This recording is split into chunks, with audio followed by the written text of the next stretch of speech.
Boa noite, caríssimos discípulos e discípulas de Jesus Cristo. Nossa Escola Paroquial da Fé vai para a aula número 5 e eu quero saudar a todos nesta noite, dia que celebramos os santos arcanjos Miguel, Gabriel e Rafael. Eu até não duvido que alguém tenha seu onomástico hoje, nesse dia, né? Muita gente eu sei que recebeu o nome de Miguel porque nasceu por este dia hoje.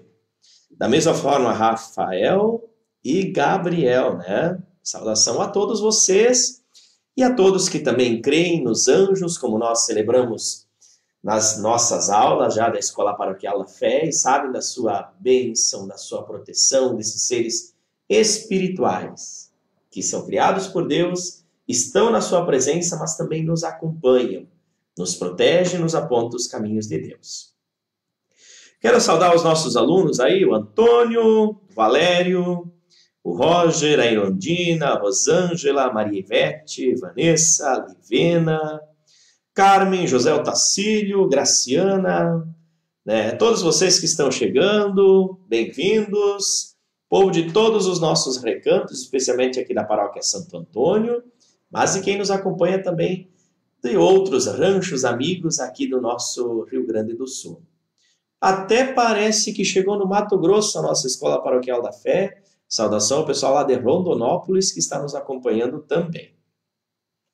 Para bem começarmos a nossa aula, convido a todos a nos colocarmos à presença de Deus e pedirmos a proteção dos santos anjos para a nossa oração, para o nosso estudo de hoje. Em nome do Pai, do Filho e do Espírito Santo. Amém. Santo anjo do Senhor, meu zeloso guardador, se a ti me confiou a piedade divina, sempre me rege, me guarde, me governe e me ilumine. Amém. Santos arcanjos, Gabriel, Miguel e Rafael, rogai por nós. Muito bem, queridos alunos e alunas, nós vamos hoje estudar Creio em Jesus Cristo, Filho unigênito de Deus.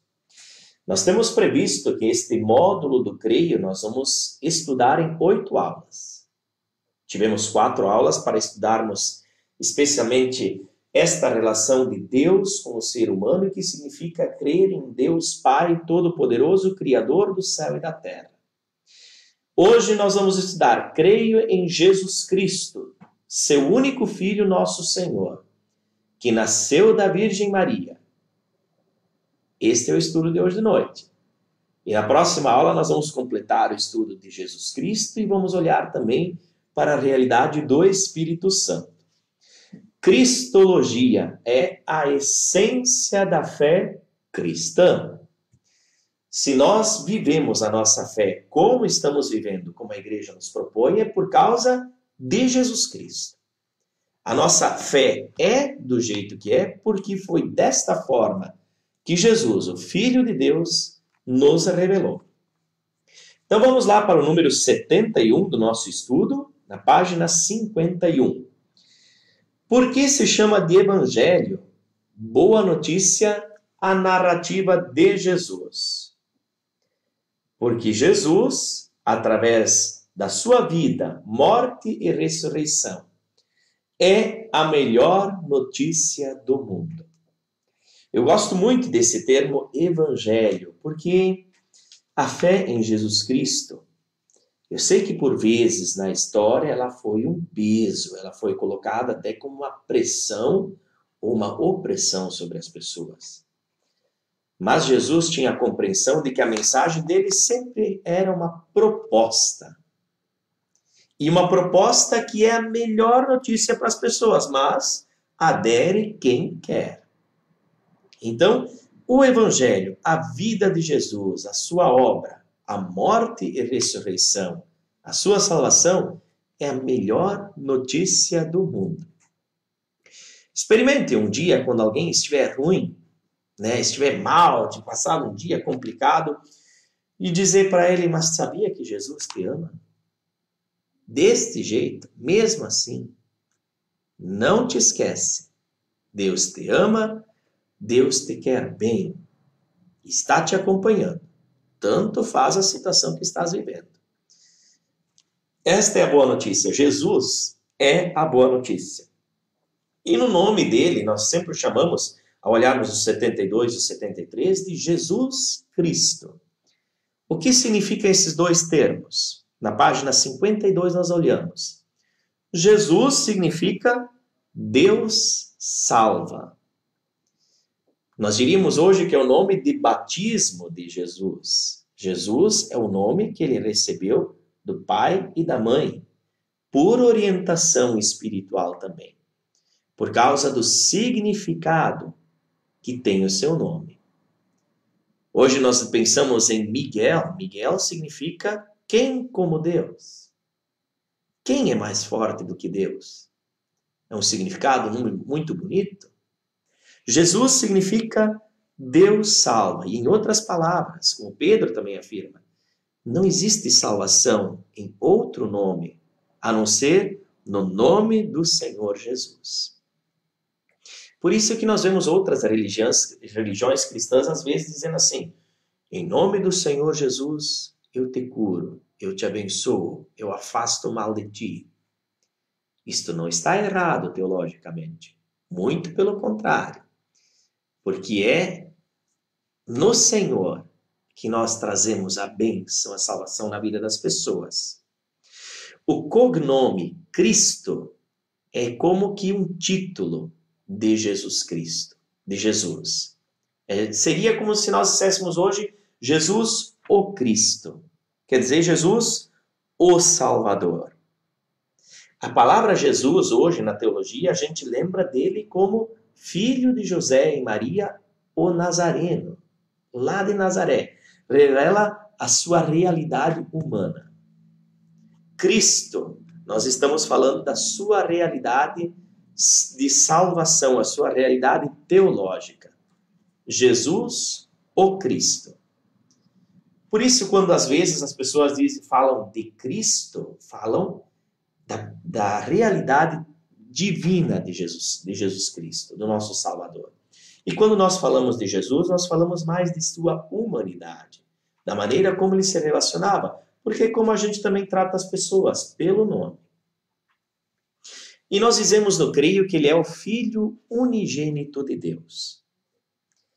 Quando Jesus se declara assim, no Evangelho de João, no capítulo 3, como testemunham São Pedro e os outros discípulos, fica expresso que em toda a humanidade, apenas Jesus é mais que um ser humano, permanecendo numa relação única com Deus, seu Pai.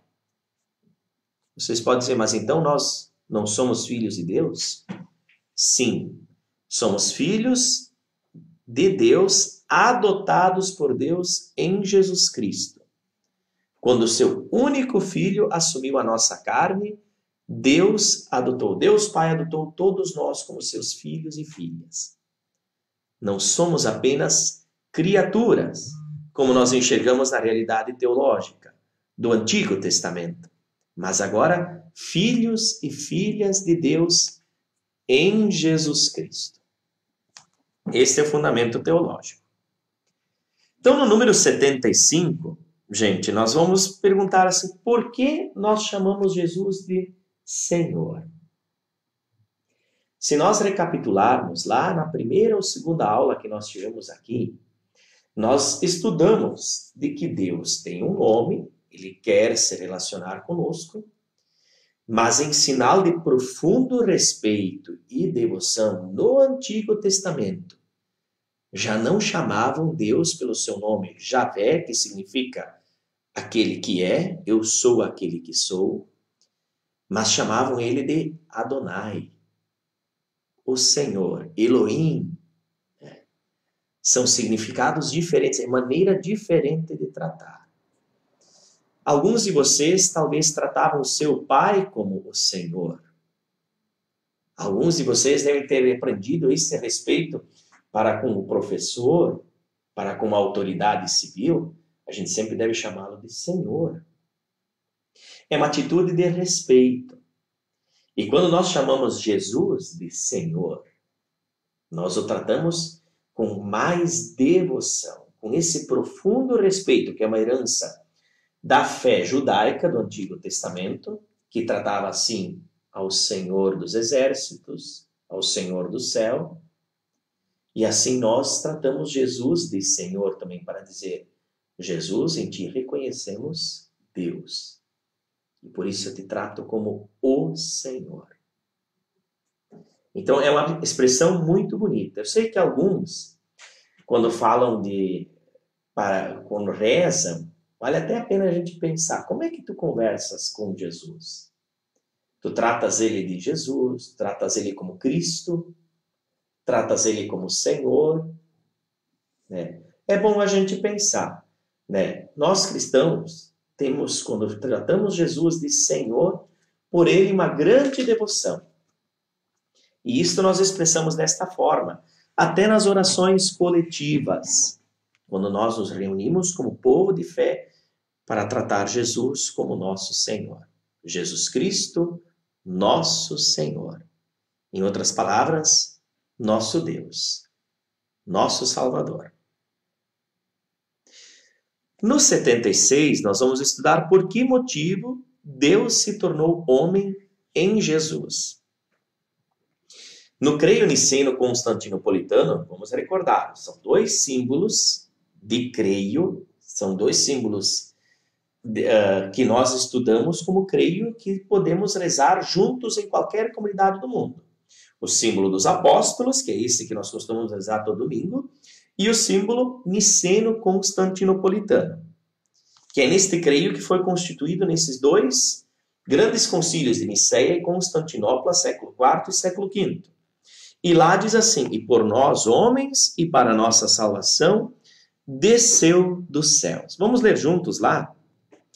Através de Jesus Cristo, Deus reconciliou-se com o mundo e redimiu a humanidade do cativeiro do pecado. Deus amou tanto o mundo que entregou o seu Filho unigênito. Em Jesus, Deus assumiu a nossa carne humana mortal, participou de nossa sorte terrena, dos sofrimentos da nossa morte, tornando-se um de nós em tudo, exceto no pecado. Este vai ser um tema recorrente da nossa aula de hoje, né? Vamos entender, Jesus é o Filho de Deus, que tem a mesma natureza do Pai, e foi nos enviado para este mundo, desceu dos céus. Ele era um só com o Pai, e ele desceu dos céus para habitar em nós, e para nos revelar o seu desígnio de salvação. Por que que Deus desceu dos céus? Por nós, pela nossa salvação. Isto é fantástico nós estudarmos, contemplarmos esta realidade.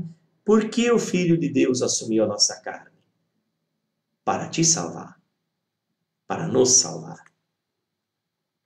Então, no 77, podemos reafirmar isto que nós já estamos estudando.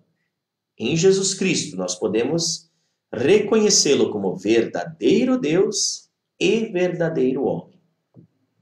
E aqui, se vocês estudarem todo o 77, vocês vão perceber que isto levou muito tempo para que a igreja conseguisse amadurecer este conceito.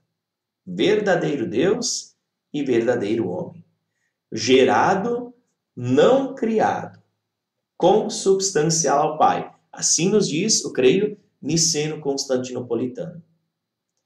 Porque no avanço da caminhada dos cristãos, por vezes teve grupos que depois nós chamamos de seitas, que até incorreram nas heresias.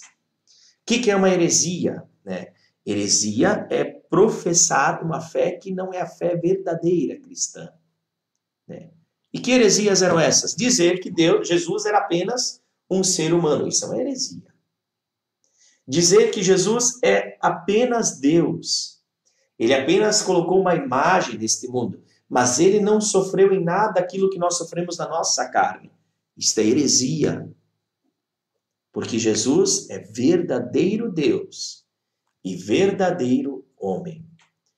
Tão homem como cada um de nós. Homem, mulher, Tão natureza humana como qualquer um de nós, mas tão divino quanto o Pai e quanto o Espírito Santo.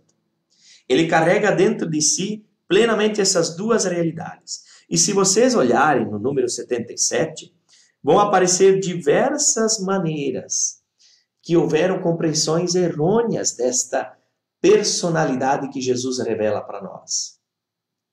E que por isto exigiram dos cristãos estudo, reafirmação, muita teologia, muita conversa, muita ciência e muita oração para compreender esta realidade sua que Jesus quis nos revelar. Verdadeiro Deus e verdadeiro homem. Gerado, ele não foi criado, ele apenas gerou-se porque ele já existia. Lá em João nós vamos lembrar da pré-existência de Jesus, né? Ele já no Gênesis, ele estava na presença do Pai do céu. E foi gerado na natureza humana. E tem a mesma substância do Pai, né? É consubstancial ao Pai. Gente, este conceito aqui é importante, especialmente para quem quer afirmar a questão da realidade de Jesus Cristo. É muito importante para a gente entender, né? Para entender bem Jesus, a gente precisa entender que ele é tão homem, tão humano quanto cada um de nós. E ele é tão divino como o Pai do céu. Não é apenas um enviado dele, mas veio do Pai para ser um conosco, para ser Deus conosco e nos levar, nos conduzir até a realidade divina, onde seremos tudo em Deus. No reino dos céus, Deus será tudo em nós e nós seremos tudo nele. Nós mergulharemos neste mistério, que é um conceito importante para nós estudarmos agora em 78. Por que motivo só podemos entender Jesus como um mistério? Uma vez que Jesus adentra o mistério de Deus, ele não pode ser entendido se lhe for excluída a realidade divina invisível. Então, como se explica essa realidade invisível em Jesus Cristo? É um mistério. É difícil explicar apenas de forma racional e sem o olhar de fé. Só pela fé é que conseguimos afirmar que Jesus é o Cristo. Por isto, vejam bem o conceito de mistério no lado direito que temos ali do lado do 78. Um mistério é uma realidade ou um aspecto de uma realidade que, por princípio, não pode ser deduzida do conhecimento racional. Vamos pensar em outros mistérios, né? Vamos dizer assim, agora, no século XX, muitas vezes as pessoas se surpreenderam com os OVNIs, objetos voadores não identificados. O que são? Um mistério, né? Qual é a realidade? O que são, às vezes, os fantasmas? As pessoas veem umas imagens. Mistério, que realidade fala? Só pela compreensão racional, às vezes a gente não consegue entender. Tem coisas que a racionalidade faz a gente descobrir o que tem por trás disso, né? E a ciência, com os seus diversos ramos racionais, muito nos ajudou a compreender o que era antigamente mistério. Tinha coisas que antigamente não se entendia, por exemplo, certas manifestações que aconteciam dentro das pessoas humanas que a psicologia explicou depois, pelo estudo, que são transtornos, são realidades que dá para entender e quando depois a gente compreende pela razão, a gente tem como tratar. Mas a realidade divina é um mistério insondável.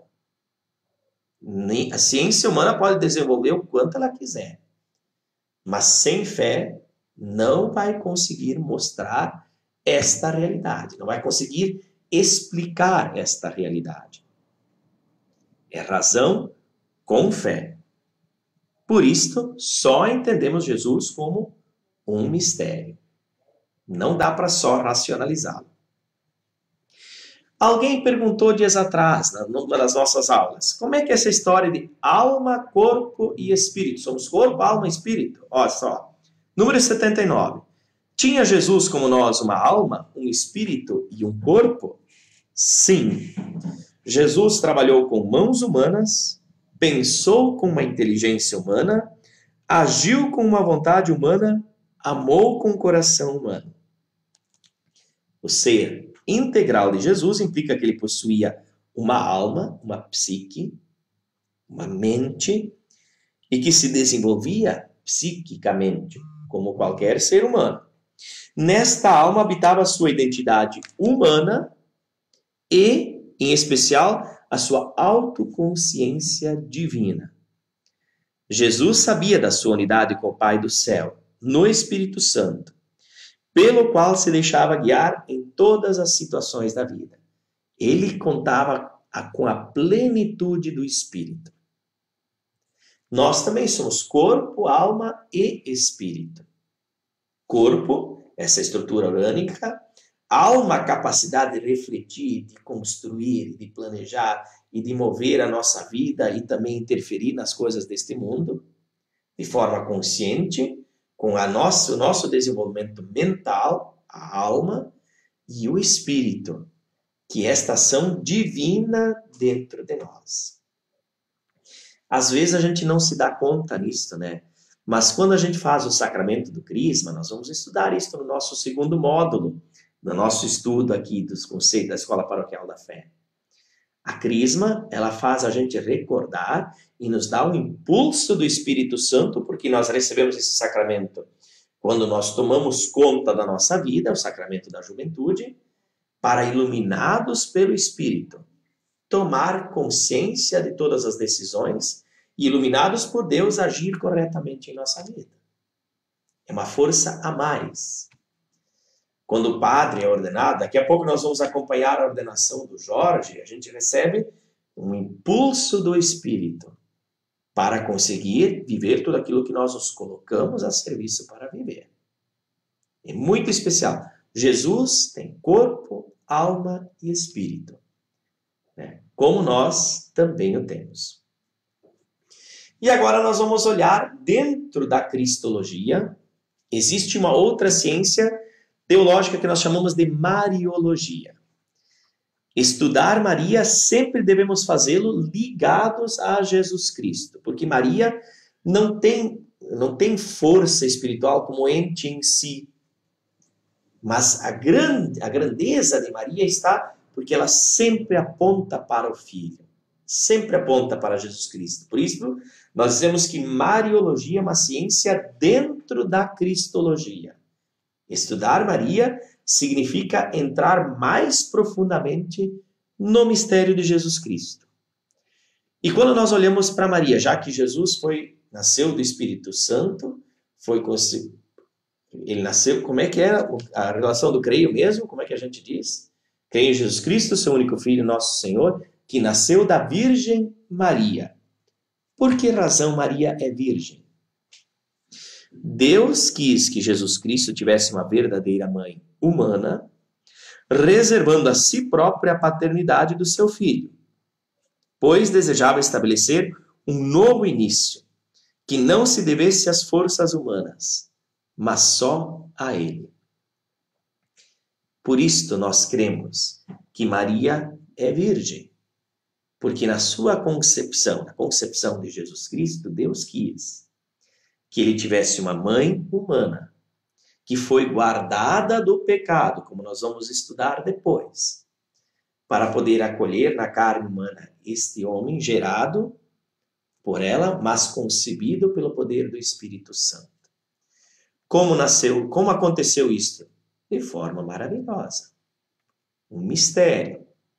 Não temos como explicar isto de forma científica, né? É um mistério da concepção de Jesus que nasceu da Virgem Maria. Maria foi preservada, né, deste momento da concepção, de uma ação humana, para que apenas Deus fosse o seu pai. José é o pai adotivo de Jesus. Mas Jesus tratava espiritualmente pai a Deus. E nos disse que a Deus nós podemos nos dirigir como um pai, porque ele é pai. Jesus, o Filho, nos revela a Deus como pai. Por isso, gente, é importante nós olharmos, né, a explicação depois no 80 vai nos dizer que isto não é um mito, não é uma construção mitológica, mas faz parte da essência de fé. Embora se tenha debochado da igreja desde o princípio por causa da crença na virgindade de Maria, ela sempre que acreditou que aqui se tratava de uma virgindade real e não meramente simbólica. Este é o creio que nós professamos. Não é um símbolo, é realidade. Maria teve outros filhos além de Jesus? No conhecimento da igreja, é pontual afirmar, não. Jesus é o único filho biológico de Maria. Mas aí vocês podem colocar assim, e quando a gente trata, quando a própria Bíblia fala que Maria e seus irmãos foram ao encontro de Jesus? A gente pode lembrar como a gente se trata hoje como irmão e irmã, como a gente tem um vínculo muito grande com primos, primas, com quem partilha do mesmo sangue que nós. Da mesma forma se compreende ao ler a Bíblia e com o conceito teológico de que os irmãos aqui se trata dos familiares de Jesus que foram ao encontro dele. Mas a fé cristã somos pontuais em afirmar: Jesus é o Filho unigênito de Deus e é o único filho de Maria. Único filho biológico dela, porque hoje, espiritualmente, somos todos filhos dela. Jesus nos deu a sua mãe para ser também a nossa mãe. Então, como estamos aqui num grupo de fé, nós devemos imaginar, a partir da pergunta 82, não é chocante chamar mãe de Deus a Maria? Pode um ser humano ser mãe de Deus? Para quem não tem fé, com certeza isto é chocante. Apenas mergulhando nesta fé que Cristo revelou para nós é que nós conseguimos entender que Nossa Senhora é mãe não só da natureza humana de Jesus, mas ela é mãe de Jesus, o Filho de Deus encarnado. Por isso nós podemos tratá-la com esta devoção. Maria, a mãe de Deus. Maria não é Deus, mas Maria é a mãe de Deus. A gente chama, o termo grego é Theotokos. Maria não deu à luz simplesmente um ser humano. Ela não deu apenas o nascimento a um ser humano, Jesus. Mas após o nascimento, e depois do nascimento ele se tornou Deus, ele já foi gerado filho de Deus. Ele já traz consigo desde o nascimento esta natureza humana, mas também divina. Verdadeiro Deus, verdadeiro homem. Então podemos falar com todo gosto, com toda a devoção que nós temos, tratar Maria como mãe de Deus. O que significa dizer que Maria é concebida sem pecado, a Imaculada Conceição de Maria? Vamos retomar esse conceito que vocês conhecem. No dia 8 de dezembro, na terça-feira, depois da ordenação do Jorge, este ano nós vamos celebrar a Imaculada Conceição de Nossa Senhora, que antigamente era dia santo de guarda. E era um dia que a gente tinha que participar da missa. Hoje, infelizmente, com o calendário civil do jeito que está organizado, fica muito difícil da gente participar desse momento. Mas é um dia santo de guarda porque é um dia que é um dia da gente afirmar uma grande realidade da nossa fé cristã. Maria foi preservada da mancha do pecado original para guardar a parte mais bonita da natureza humana para se colocar a serviço de Deus. Ela foi preservada do pecado original pelos méritos de Jesus Cristo. Por que ela recebeu isso e nós não recebemos? Para que pudesse gestar o Filho de Deus. Conceição é conceber sem mancha, existe desde o princípio da igreja. Declara que Deus preservou Maria do pecado original desde o início. Não se refere à concepção de Jesus no ventre de Maria. Nem sequer é uma desvalorização da sexualidade no cristianismo. Não quer dizer que Maria não fez pecado porque não fez sexo. Não é isto. É bem claro quando diz assim, as pessoas não se mancham, não se tornam manchadas, né, sujas diante de Deus quando concebem alguém. Muito pelo contrário. Muito pelo contrário. Mas significa dizer de que o mal não conseguiu agir e tentar trabalhar tanto nela, porque ela foi preservada desta inclinação que temos dentro do nosso coração para agir ao mal. Isso não significa dizer que ela não teve tentação, porque ela era tão humana quanto nós. Mas ela recebeu por graça isto de conceber Cristo sem a mancha do pecado original que todos nós carregamos. Então, no número 84 vai se perguntar assim, então, olhando para a figura de Maria, ela foi apenas um instrumento de Deus? Quando nós rezamos, que nem São Francisco, Senhor, fazei-me um instrumento de vossa paz, vamos tomar cuidado para não pensar que nós vamos nos tornar objetos de Deus. Muito pelo contrário, porque Maria tinha liberdade para dizer não.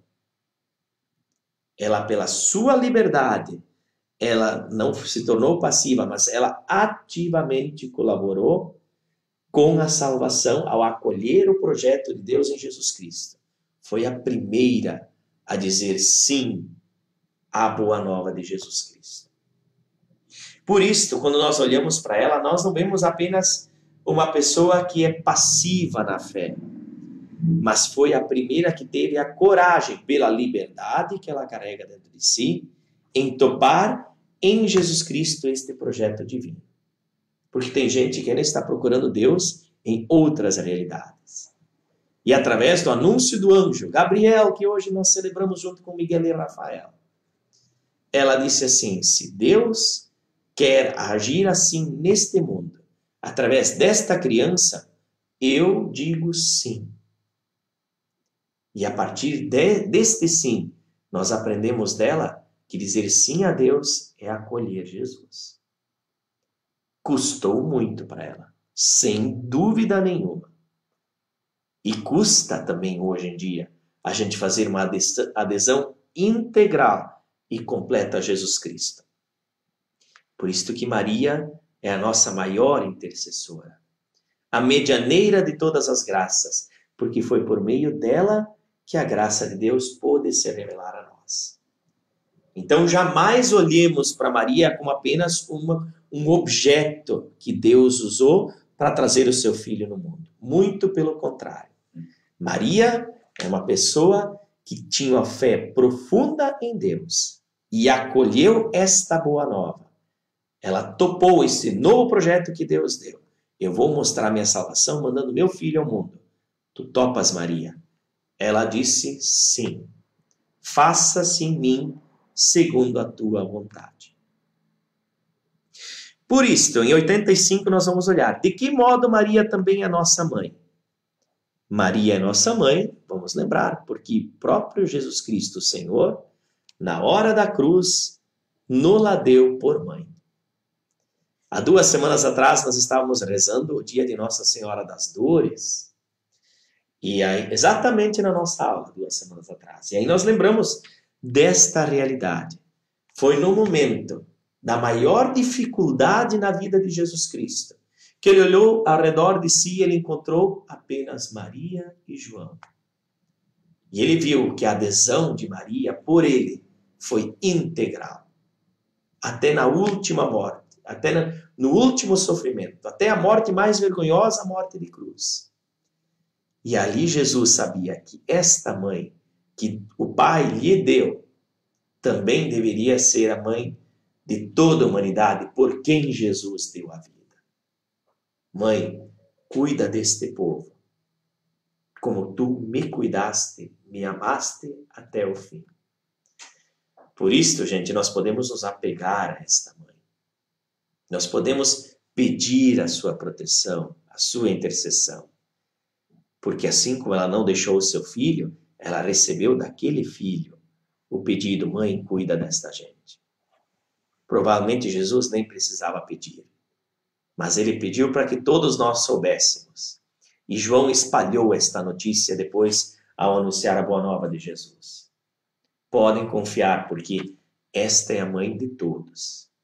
Uma mãe que cuida e que age assim, que nunca abandona seus filhos, esta mãe nós podemos recorrer sempre. Assim, nós olhamos para este creio, né? E olhamos para a figura de Jesus Cristo e do vínculo de Maria com Jesus Cristo. Agora, nós vamos começar a olhar para esta realidade do padecimento de Jesus. Jesus sofreu dentro do seu caminho de salvação para revelar o seu amor e a sua humanidade e sua divindade. Ele teve que mostrar para nós de que jeito ele o viveu. Isso nós vamos estudar agora de forma rapidamente, antes de concluirmos já a nossa aula de hoje.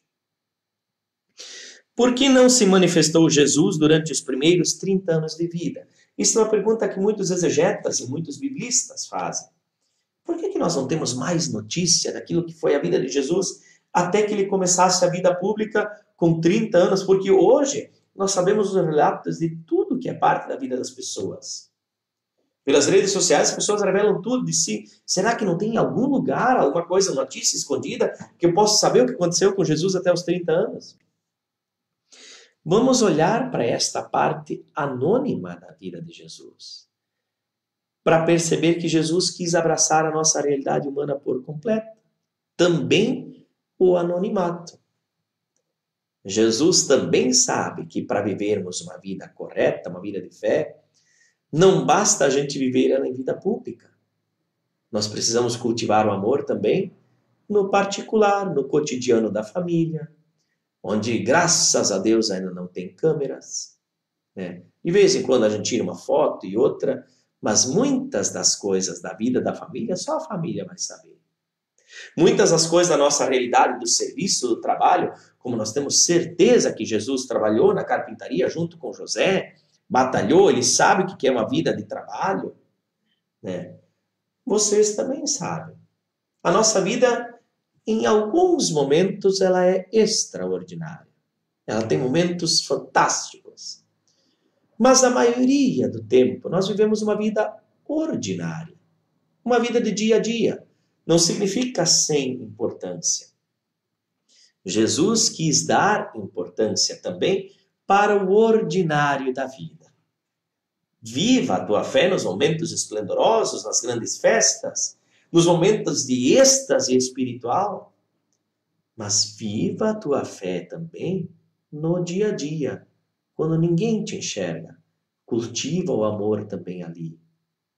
Cultiva a boa nova ali, porque senão tu vais estar fazendo de conta.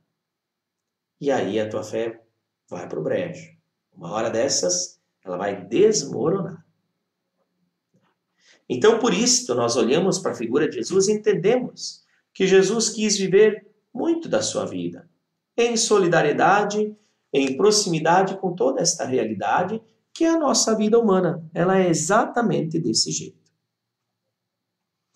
Por que se deixou Jesus batizar por João, se ele não tinha pecado? O batismo de João era um batismo de conversão dos pecados. Vocês que querem se converter dos caminhos errados, entrem nesta água que eu vou batizá-los e vou dar a chance para vocês viverem uma vida nova. Por que Jesus tinha que viver uma vida nova se ele tinha uma vida cheia do Espírito? Porque aqui tem uma explicação teológica profunda e bonita. Batizar significa imergir. No seu batismo, Jesus imergiu simbolicamente na história do pecado de toda a humanidade. Jesus mergulha e vai até o fundo de toda a realidade humana. E para nos redimir dos nossos pecados, ele seria um dia totalmente imergido na morte. Lembre-se, Jesus foi à mansão dos mortos. Ele foi lá no profundo da realidade humana para resgatar a todos. Assim, no batizado, ele revela que ele abraça a realidade do pecado, mesmo não tendo pecados, para ser despertado para a vida, para nos conduzir, nos tirar deste mundo e nos trazer para a vida nova. É uma pena. A gente poderia, quem sabe, nos reunir um dia aqui na comunidade e fazer um batizado, uma criança, imergindo ela na água, botando ela dentro da água e para lá ela sair de novo de vida nova. A imagem às vezes ajuda a gente a entender a realidade. Porque todo sacramento ele é feito por símbolos para falar de uma realidade superior. No batizado, o símbolo é esse, é mergulhar na morte para ser resgatado por Cristo para uma vida plena. Mergulhar em Cristo para que a sua graça eleve a nossa vida. É uma cena muito bonita. Por isso Jesus se deixou batizar por João, por solidariedade com a natureza humana que tantas vezes é dominada pelo pecado. Por que motivo Jesus foi tentado? Será que Jesus foi tentado mesmo?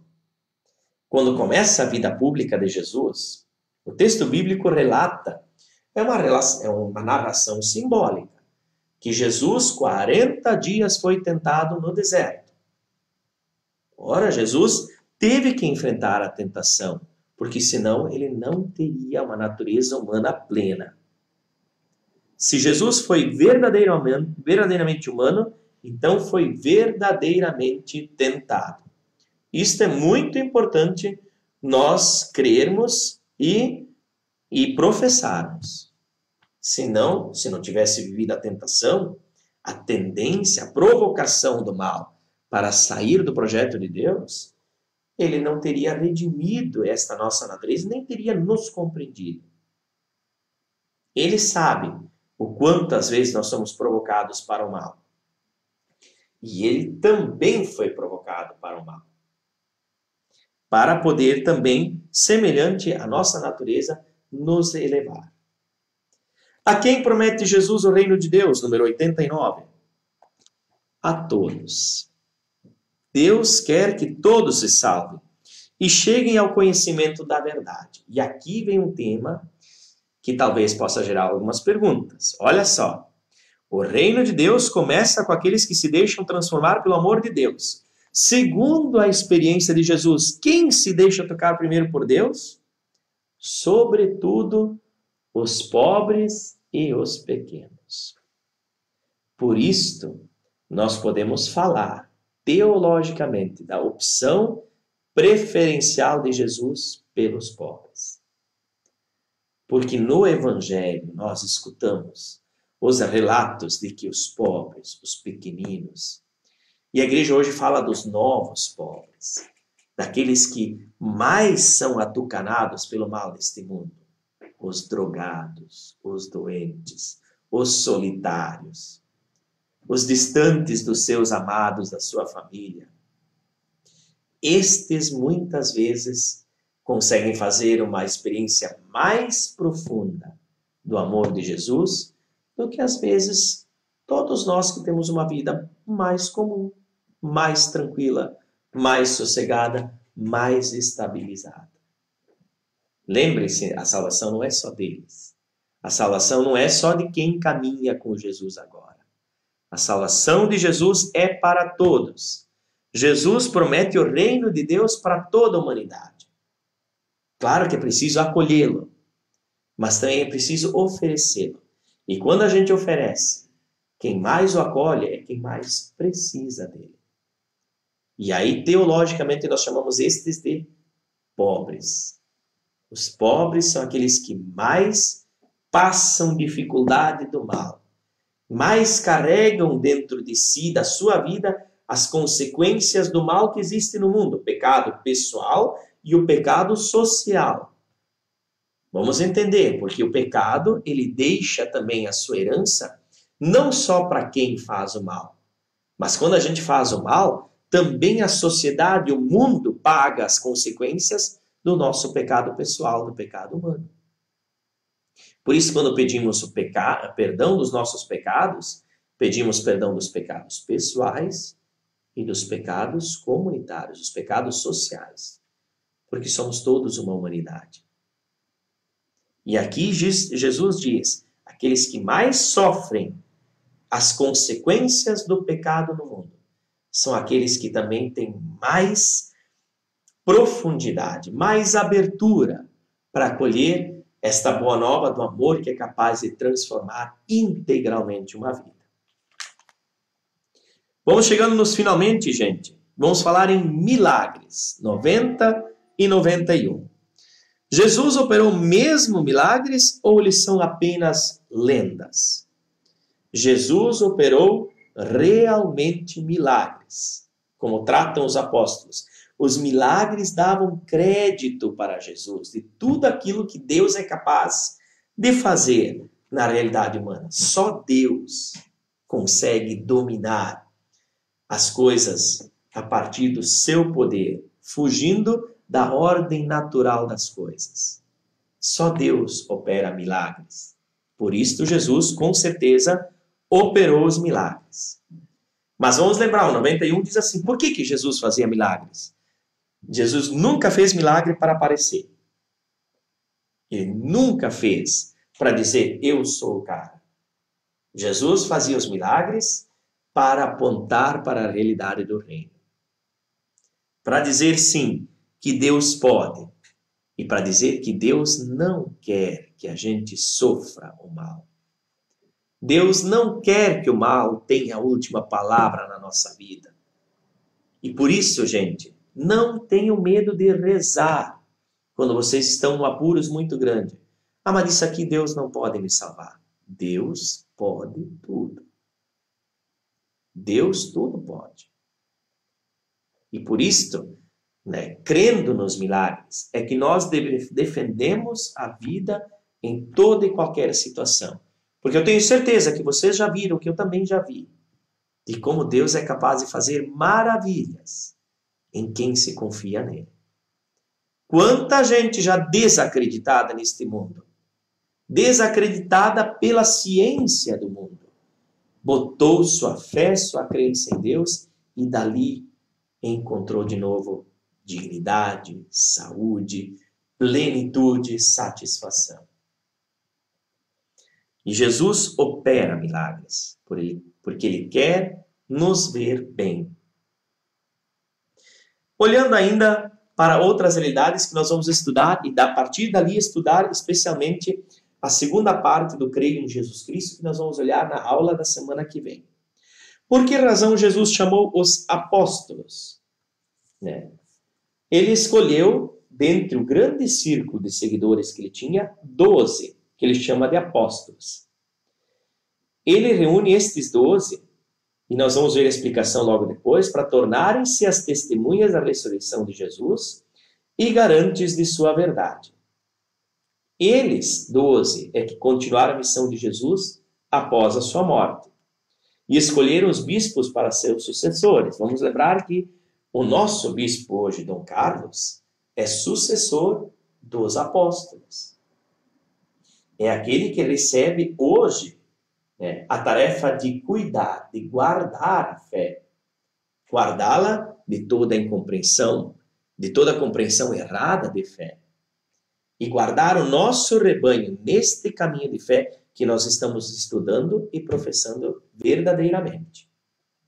Foram estes 12 apóstolos que cuidaram para que a fé genuína, a fé correta cristã, pudesse chegar às nações. Eles continuaram a obra. E Jesus os escolheu, porque ele quis que a sua obra chegasse a todas as nações em todos os tempos. Vamos parar por aqui. Eu acho que a transfiguração nós já vamos deixar para estudar quando nós vamos mergulhar profundamente na questão do padecimento, da morte e da ressurreição de Jesus, que nós vamos estudar na próxima aula junto com o Espírito Santo. Então, a transfiguração vai nos falar desta realidade divina que Jesus manifesta em si dentro da humanidade, para que, quando chegasse o momento da cruz, os seus apóstolos não fugissem da corrida. Ele veio predizer para que quando acontecesse a ressurreição, os discípulos pudessem compreender, ele nos avisou. Então, de fato, o que está acontecendo não é fantasia, é uma realidade. Jesus avisa antes da sua morte, o que virá depois da morte, para nos tornar fortes para o sofrimento, mas também para que quando vem a glória a gente possa dizer, é exatamente isto que Jesus me prometeu, que eu esperava, que agora eu vou viver realmente. Isso aí, gente. Vamos encerrando a nossa aula, então, e agora vamos às perguntas. Vamos ver se vocês têm alguma questão própria da aula de hoje para nós podermos conversar. Estamos com 8h20. Tá bom, né? 45 minutos de aula para a gente poder conversar. E agora eu estou aguardando se vocês têm alguma pergunta, né? Porque há pessoas que dizem que a ciência e fé cristã são incompatíveis? Pergunta a Denise. Denise, provavelmente é porque as pessoas que às vezes têm fé não creem no poder da ciência, ou porque as pessoas que estão na caminhada da ciência não caminham junto com a fé cristã. Como a gente estudou hoje na aula, tem momentos, tem coisas dentro da nossa fé que só vamos compreender com fé. Tem coisas que são mistérios, que são divinos, que não estão ao alcance. O que é divino não está ao alcance da ciência humana, né? Mas muitas vezes a ciência humana, quanto mais ela foi desenvolvendo, mais ela foi colaborando com a compreensão que nós tínhamos de fé, de todas as realidades divinas que Deus manifesta. Fé e ciência, elas devem caminhar juntas, porque as duas procuram a mesma realidade, a verdade. E a verdade nós alcançamos pela fé ao reconhecermos Jesus Cristo como Senhor. E a verdade nós reconhecemos pela ciência humana através da experimentação, da testagem, da reflexão, da meditação e da partilha do conhecimento adquirido. As duas coisas devem caminhar juntas e caminham juntas. Nós já vimos tantas vezes acontecer, especialmente quem tem uma fé madura, não precisa ter medo da ciência. E se de repente uma desdiz a outra, vai mais a fundo na realidade de fé e vai mais a fundo no conhecimento. Talvez o que tu tenhas recebido como informação não é aquilo que o conhecimento diz, né? Muitas vezes isso se criou esse embate por causa de teorias que se colocou como oposição, como a teoria da criação e a teoria da evolução, como nós já estudamos, né? E quando se torna criacionismo ou evolucionismo, quando a gente faz uma leitura fundamentalista da realidade, a gente fecha a porta para que outras ciências possam nos abrir o horizonte para entender ainda melhor a verdade, que nunca uma pessoa humana vai conhecer por completo. Só na presença de Deus é que nós vamos ter conhecimento de todas as coisas que aparecem neste mundo também. Tem muitas coisas que eu estou esperando chegar no céu para tentar entender. Porque apenas com a minha consciência hoje, apenas com os conhecimentos da ciência, eu não vou conseguir descobrir. Mas quando eu chegar perto de Deus, eu vou saber. E eu já tenho algumas coisas que eu estou bem curioso que eu quero conhecer. E aí, por isso, só eu não tenho pressa de chegar ao céu, mas quando eu chegar lá, eu quero saber. Tudo bem, gente? Mais alguma pergunta? Essa pergunta foi muito interessante, né? Não sei, Jorge, tem mais alguma pergunta que eu não encontrei aqui? Tá tudo aí? A pergunta da Maristela, qual é que é? Deixa eu ver aqui. Ah, tá aqui. Maristela. Por que se fala que o sexo é pecado e ao mesmo tempo a igreja defende que um casal só poderá ter uma união quando há a condição sexual de ambos, né? Isso é a questão do sexo ser pecado. Isso foi uma incompreensão de uma leitura fundamentalista da Bíblia. Quando se disse que Adão comeu a maçã e Eva comeram a maçã, e muitas vezes se criou essa ideia de que era porque os dois tinham tido relacionamento sexual. Eu não sei, uma bobagem, uma incompreensão da época. E às vezes a sexualidade dentro da história humana também foi incompreendida. Porque, claro, a sexualidade é uma força muito grande dentro de nós, né? Mas ainda vou lembrar, né, Maristela, aquilo que o Papa Francisco vem dizendo ultimamente, né? Também quando a sexualidade está bem resolvida, né, ela torna a pessoa mais satisfeita, mais plenamente desenvolvida, né, mais pronta e apta para encarar este mundo. E a sexualidade foi um presente dado à humanidade para que ela pudesse colaborar com a geração de novas gerações e também para criar mais vínculo entre os casais, né? Por isso que é colocado assim. Como é que diz aqui? só pode ter uma união quando há a condição sexual de ambos. É que a igreja define, isso nós vamos ver depois quando estudarmos o mandamento, que o relacionamento sexual sempre deve estar aberto à procriação. Porque para isso que ele foi feito. Para unir, ele tem função unitiva e procriativa. O relacionamento sexual feito com amor, aqui está o critério básico, feito com amor, ele é capaz de unir as pessoas. E ele sempre vai estar aberto à geração de nova vida. Então, quando não há possibilidade de gerar nova vida, aí se coloca, será que vai ser pleno este relacionamento? É isto que a igreja coloca, por isso que é essa compreensão. Talvez olhando para essa realidade da homossexualidade também, que nós olhamos na última aula, deve ficar esta dúvida. É uma relação que naturalmente não está aberta à procriação. E por isso não está dentro da ordem criada, na sabedoria divina. A relação sexual sempre vai permitir que uma vida nova surja. Nós vamos estudar isso depois que nós estudarmos também os métodos anticoncepcionais, os contraceptivos, o planejamento familiar. Tudo isso vai fazer parte quando nós olharmos para a realidade do mandamento. Mas quando nós olhamos para a questão da realidade de Jesus, para a realidade divina, nós vamos entender que a sexualidade é um caminho para criar a união entre duas pessoas que vão viver o matrimônio como um sinal do amor de Cristo pela igreja. Então, o que une é divino. A sexualidade pode unir. E quando ela não une duas almas, dois corações, não está sendo usada de forma correta.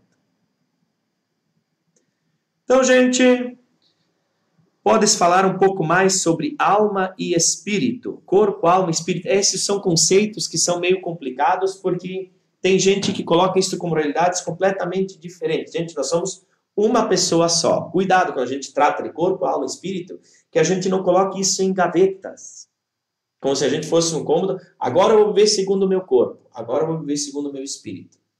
Não é assim que funciona. Nós somos uma pessoa só com essas dimensões. A dimensão corporal, e o corpo nos provoca, nos estimula a nos alimentarmos. Nós falamos do instinto sexual. Nós falamos de coisas que são próprias à natureza humana.